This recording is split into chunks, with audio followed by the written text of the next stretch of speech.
Student CTET 2022 के first paper को discuss करेंगे हम लोग। पहला प्रश्न है, बाल विकास के सिद्धांतों के संदर्भ में निम्न में से कौन सा कथन सही है?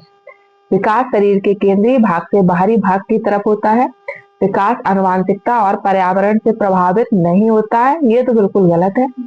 एक क्षेत्र में विकास का अन्य क्षेत्रों के विकास से कोई प्रभाव नहीं पड़ता, ये भी गलत है। विकास पूर्णतः संख्यात्मक और इसे सटीक रूप से मापा जा सकता है, ये भी गलत। तो हमारा पहला ऑप्शन सही है। नेक्स्ट है, बच्चों में भाषा विकास किससे प्रभावित होता है? केवल आनुवंशिकता से? नहीं। केवल पर्यावरण से? नहीं। आनुवंशिकता एवं पर्यावरण दोनों से? ना आनुवंशिकता से ना पर्यावरण से, ये भी नहीं। तो हमारा भाषा विकास आनुवंशिकता व पर्यावरण दोनों से होता है, इसका सी ऑप्शन सही है। नेक्स्ट है, एक प्रगतिशील कक्षा केवल मूक श्रवण प्राथमिकता देती है? गलत। अधिगमकर्ताओं की व्यक्तिगत विभिन्नताओं का सम्मान करता है? अंक उन्मुख होता है? नहीं। अधिगम के व्यवहारवादी सिद्धांतों पर आधारित होता है? इसका सेकंड ऑप्शन सही है, अधिगमकर्ताओं की व्यक्तिगत विभिन्नताओं का सम्मान करता है। नेक्स्ट है, लॉरेंस कोहलबर्ग के नैतिक विकास के सिद्धांत के अनुसार सजा टालने के लिए नियमों का पालन करना किस चरण को दर्शाता है? प्रथा पूर्व चरण, अमूर्त संक्रियात्मक चरण, ये आपको पता है, ये जीन प्याजे की चौथी अवस्था है। प्रथागत चरण, उत्तर प्रथागत चरण। इसका पहला ऑप्शन सही है, प्रथा पूर्व चरण। इसमें क्या होता है? इसका पहला स्तर होता है आज्ञाकारिता और दंड। इस चरण में बालक नियमों को निश्चित व निरपेक्ष मानते हैं। उन्हें लगता है कि नियमों का पालन करना जरूरी है क्योंकि इससे वे सजा से बच सकते हैं। नेक्स्ट है, अधिगम प्रक्रिया को सुसाध्य करने के लिए एक अध्यापिका को ऐसे तरीके इस्तेमाल करने चाहिए जिनमें संकल्पों का प्रकटीकरण जटिलता से सरलता की ओर हो। ये नहीं है, हमेशा कैसा पढ़ाना चाहिए? सरल से जटिल की ओर, जो अपसारी चिंतन को प्राथमिकता दे। देखते हैं, जो विभिन्न संकल्पों के बीच संबंध खोजने को महत्व दे, जो विद्यार्थियों के बीच प्रतिद्वंदिता रूपी संस्कृति पैदा करे। ये तो बिल्कुल नहीं, कुछ कंपटीशन होना चाहिए, लेकिन कैसा होना चाहिए? हेल्दी। तो इसमें सबसे सटीक जो आंसर है वो का आंसर सही है, विभिन्न संकल्पों के बीच संबंध खोजने को महत्व दे।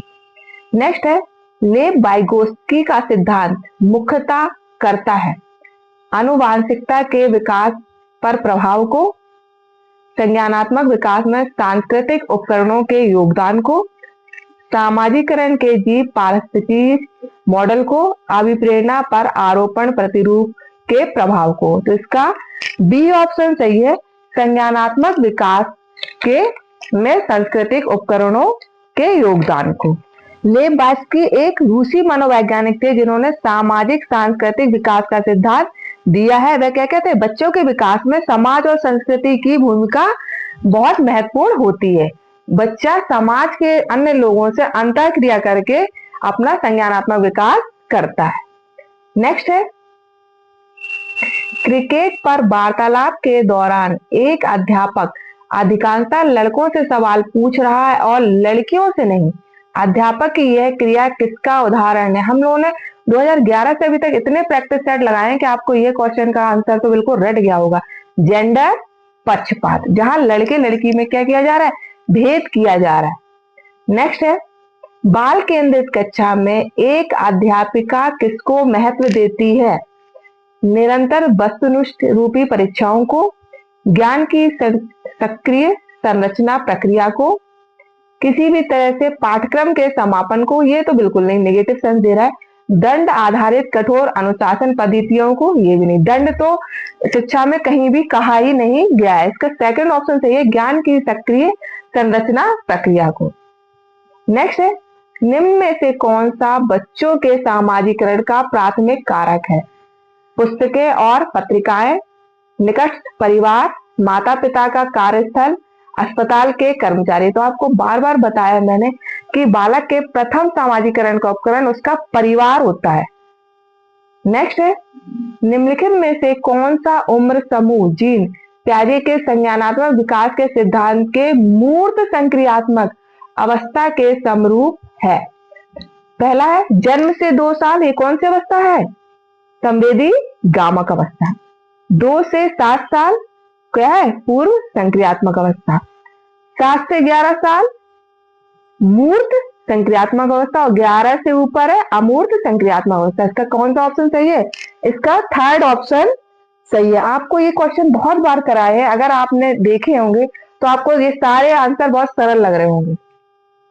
नेक्स्ट है, आप एक अध्यापक हैं जो विश्वास करता है कि बच्चे विभिन्न गतियों और अलग अलग तरीकों से सीखते हैं। आप अपनी कक्षा में ऐसी आकलन योजना करेंगे जो सभी विद्यार्थियों के लिए समान हो, केवल वस्तुनिष्ठ प्रश्नों को सम्मिलित करे, बच्चे के सीखने के तरीकों से संबंधित ना हो, आकलन के अलग अलग तरीकों पर आधारित हो। इसका चौथा ऑप्शन सही है। आकलन के अलग अलग तरीकों पर कैसे होने चाहिए? आधारित होनी चाहिए। नेक्स्ट है, लेव वाइगोत्स्की के सिद्धांत के अनुसार निम्न में से कौन सी अध्यापन प्रक्रिया को पाठ प्रदान करने की प्रभावशाली तकनीक माना जाता है? पहला, समस्या के समाधान हेतु स्तर पद दर पद निर्देश देना, गलत जवाबों पर बच्चों को दंडित करना, समस्या को सुलझाने के दौरान अगर बच्चे किसी बिंदु पर अटक जाए तो उस समय संकेत और इशारा देना, और प्रक्रिया में अध्यापक का पूर्ण हस्तक्षेप। इसका थर्ड ऑप्शन सही है। समस्या को सुलझाने के दौरान अगर बच्चे किसी बिंदु पर अटक जाए तो उस समय संकेत और इशारा देना। पाठ एक शिक्षण विधि है जिसके जरिए बच्चे को एक समस्या को हल करने में मदद मिलती है। नेक्स्ट है, निम्नलिखित कथनों में से बुद्धिमत्ता के बारे में कौन सा कथन सही है?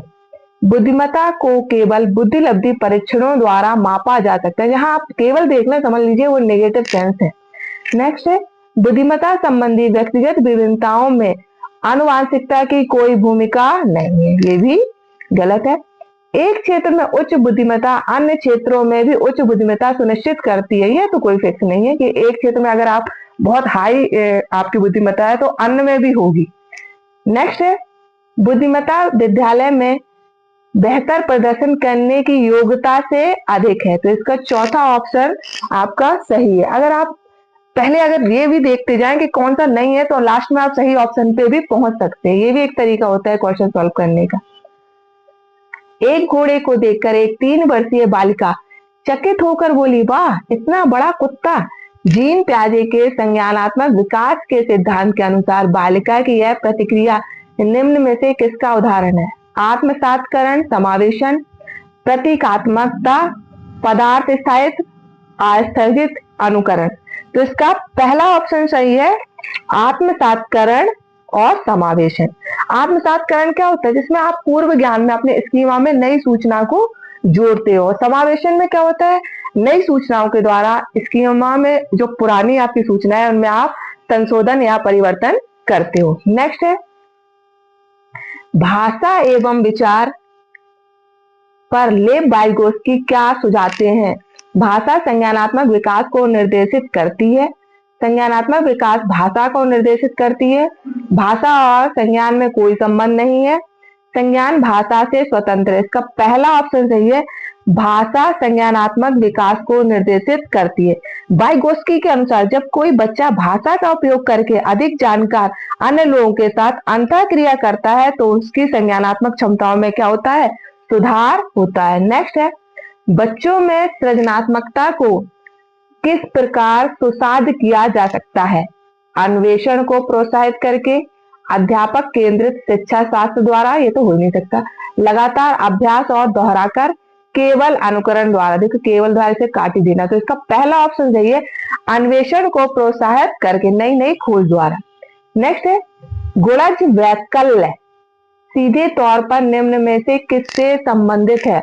गति विषयक आसक्तता से, दूसरे के प्रेरकों को समझने में प्रभाविता से, संगीतकीय योग्यता से, गणितीय संकल्पों के अधिगम में कठिनता से। इसका चौथा ऑप्शन सही है, गणितीय संकल्पों के अधिगम में कठिनता से। गुणज वैकल्य क्या होता है? गणितीय अक्षमता होती है। नेक्स्ट है, शिक्षा का अधिकार अधिनियम 2009 के अंतर्गत निजी विद्यालयों में आर्थिक रूप से कमजोर वर्ग के विद्यार्थियों के दाखिले हेतु सीटों के आरक्षण का प्रावधान है। इन छात्रों के सफल समावेशन हेतु एक अध्यापक को किस तरह के शिक्षा शास्त्र का इस्तेमाल करना चाहिए? तो पहले तो आपको पता होना चाहिए शिक्षा का अधिकार अधिनियम में कितना आरक्षण है, 25%। ये आप याद रखना।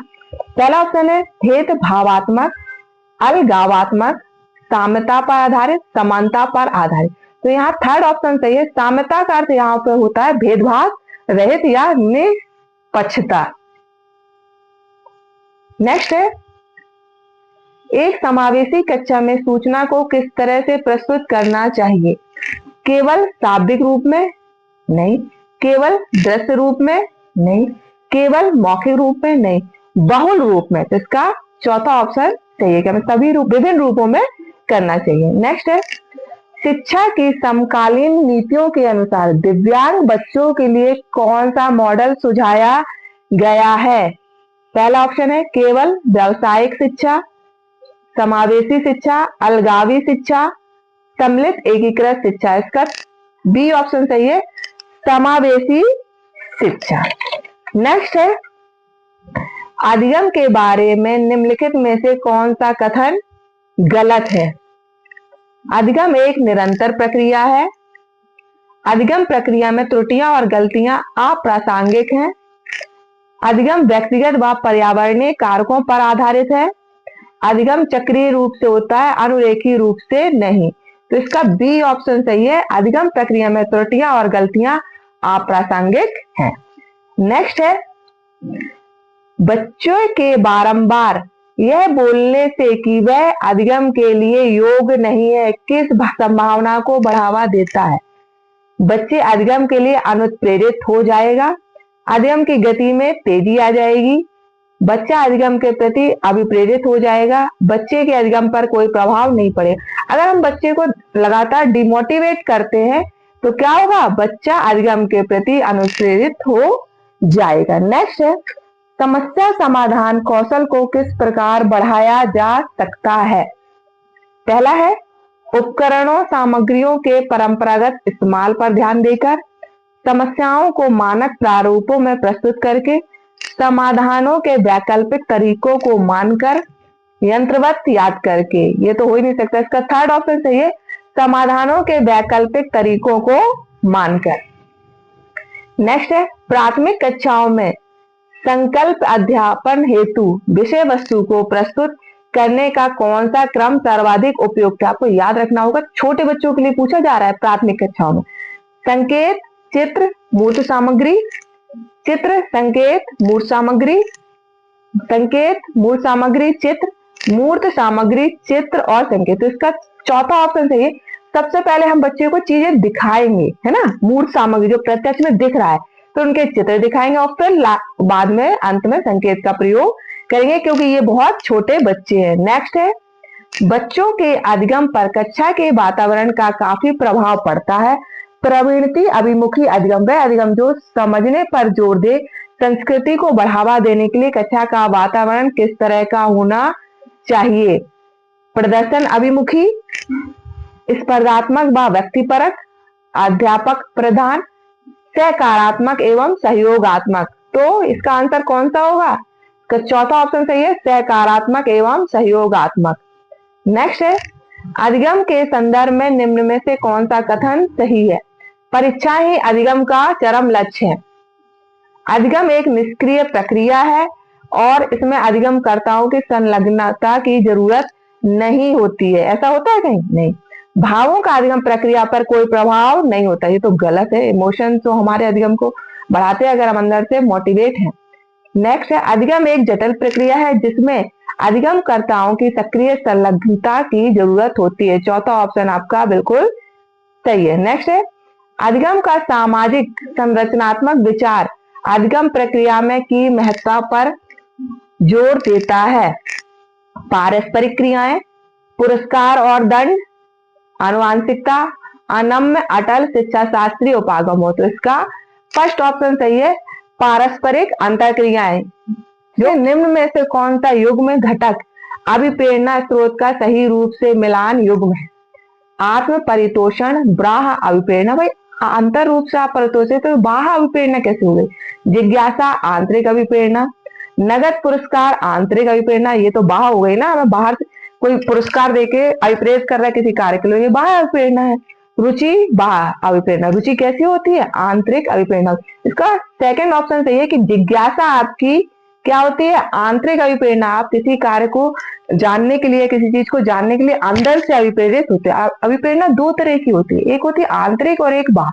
आंतरिक अभिप्रेरणा क्या होती है? जब किसी कार्य को करने के लिए आप स्वयं अभिप्रेरित हो। बाह्य अभिप्रेरणा होती है जब किसी कार्य को करने के लिए किसी दूसरे के द्वारा आपको अभिप्रेरित किया जाता है। नेक्स्ट है, विद्यार्थियों में संकल्पनात्मक समझ को सुसाध्य करने हेतु एक अध्यापिका को छात्रों को केवल यंत्रवत रूप से सीखने के लिए प्रोत्साहित करना चाहिए। केवल यंत्रवत रूप से गलत है।